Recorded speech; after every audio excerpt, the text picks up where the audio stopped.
Hi friends, this video shows how to clone Facebook app. Please don't forget to subscribe this channel. Please like and share the video. Here you can see one Facebook app. I am going to clone this and create a second copy of Facebook app. Go to settings, tap on the settings app icon. Go down, tap on advanced features. Tap here. Go down, tap on dual messenger. So here you can see Facebook. Tap here. I am going to create second copy of Facebook. Tap here and enable. Tap on install. Done. See the message, second copy of Facebook installed. Let me verify. See, now we can see two Facebook app.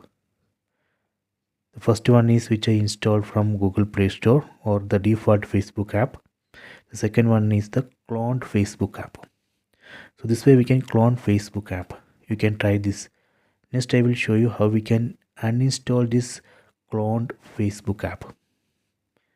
Again, go to settings, go down, go to advanced features, tap here, go down, tap on dual messenger. So here we can tap on this and uninstall cloned Facebook app. Tap on uninstall. Done. See, second copy of Facebook uninstalled. Let me verify. See, now it shows only one Facebook. So you can try this. I hope you have enjoyed this video. Please subscribe this channel. Please like and share the video.